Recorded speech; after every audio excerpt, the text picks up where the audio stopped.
Upcoming metro face 2 connectivity அதிகமாக இருக்கிறதுனால so முடிஞ்ச உடனே இதுக்கான growth வந்து இன்னும் அதிகமாக இருக்கும். ஏன்னா north Tambaram well connected to Chennai city அப்படிங்கிறதுனால. சரி, இப்போ நம்ம பார்க்க போகிறது சவுத் சென்னையோட growth. சவுத் சென்னையோட growth பொறுத்தவரையிலும் வண்டலூர், ஊரப்பாக்கம், பெருங்களத்தூர் அப்படிங்கிற ஒரே ஸ்ட்ரெச் வந்து சவுத் சென்னை அப்படிங்கிறது.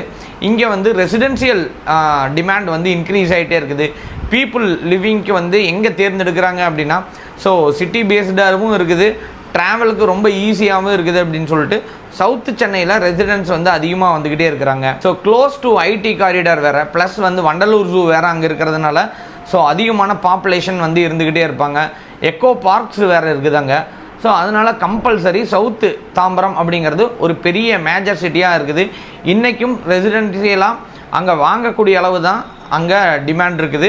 ஆனால் இதுக்கப்புறம் ஒரு மேஜர் டிமாண்ட் வந்து ரைஸ் ஆகிட்டே இருக்கும் பிகாஸ் ஆஃப் அப்கமிங் ஃபியூச்சர்ஸ் தான். மெட்ரோலாம் கம்ப்ளீட் ஆயிடுச்சு அப்படின்னா அந்த ஏரியாலாம் இப்போ வந்து ஒரு 3500 4000 அங்கே இடம் கிடைக்குதா அப்படின்னா தாராளமாக கிடைக்கிது. ஊரப்பாக்கம் சைட்லாம் இனிமேல் கிடைக்குமானா அது ஒரு 7000 8000க்கு மாறக்கூடிய சான்சஸ் அதிகமாக இருக்கிறதுனால டிமாண்ட் இருக்கும், கிடைக்கும், பெருசாக டிமாண்டும் இருக்கும்.